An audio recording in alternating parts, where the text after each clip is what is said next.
Welcome everyone to Things Around 8. Dear friends, in this video we will talk about a recent interview given by Ukrainian President Zelensky, who said that the number of casualties, both Russian and Ukrainian, are increasing and about how he intends to maintain his country's defensive efforts in the face of the Russian invasion. And if you are not yet subscribed to the channel, subscribe now and activate the notification bells so you don't miss any news.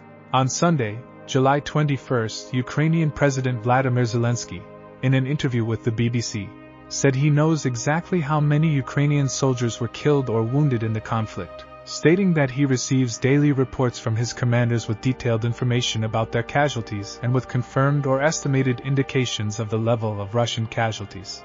In the interview, the Ukrainian president said that in recent weeks, after the resumption of military aid from the United States, Vladimir Putin has stepped up Russian attacks in several sectors, especially the Donetsk sector, and that, despite the new front that had recently opened in the north of Kharkiv being under control, fighting in that sector has also intensified, with Zelensky reporting that, for this reason, casualties on both the Ukrainian and Russian sides have increased in recent weeks. Zelensky also mentioned a curious and very important fact about the casualties on each side. According to the Ukrainian president, Russia has 1 fatality for every 2 or 3 wounded, while Ukraine has, on average, 1 fatality for every 8 wounded. If this information really corresponds to the reality of what happens on the battlefield, why do Russian wounded die much more often than Ukrainian wounded? As you all know, the battlefield is a place that, in addition to being very dangerous, is highly unsanitary, which means that even minor injuries, if not properly treated, can quickly develop into serious medical situations that can incapacitate or even kill a soldier. Men have known this since the beginning of time, but it was only very recently, in historical terms, that effective measures began to be taken for the proper treatment of those wounded in combat. The first experiences emerged in the American Civil War between 1861 and 1865. Treatments were, of course, quite rudimentary compared to today, but there was at least some concern about cleaning and treating wounds and providing some comfort to the injured. In the First World War, between 1914 and 1918, this concern increased even more. The first medical services dedicated exclusively to treating the wounded emerged during that conflict. However, since antibiotics were only invented 10 years after the end of that war, the mortality rate among wounded soldiers remained very high, fluctuating around 1 death for every 3 or 4 wounded. In the Second World War, between 1939 and 1945, the death rate among wounded soldiers fell significantly, mainly thanks to penicillin, the mass production process for which was created in the United States, precisely to deal with the high number of infections among those wounded in combat.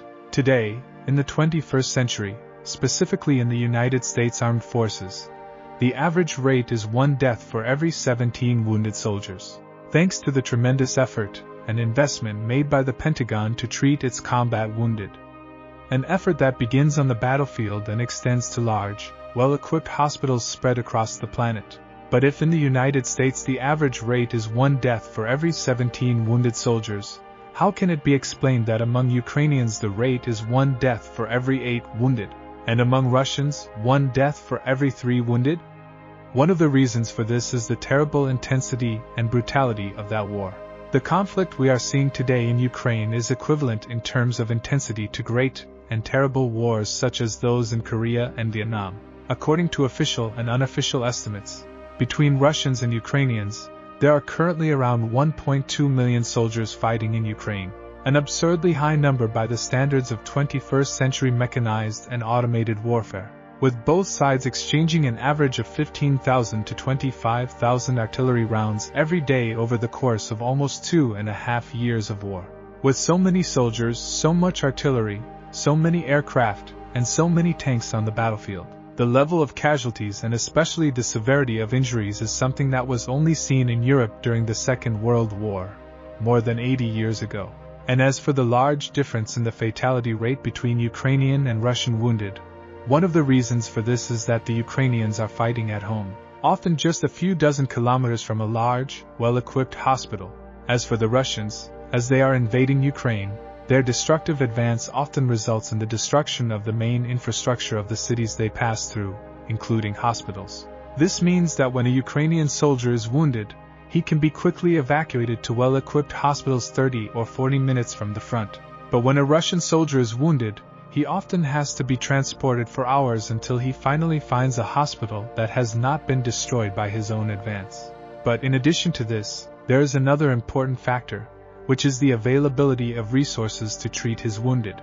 Thanks to Ukrainian allies such as the United States, the United Kingdom, France, Germany, Japan and Italy, Ukrainian hospitals are always well equipped with everything necessary to treat serious injuries among combatants, with the really serious ones even being sent for treatment abroad.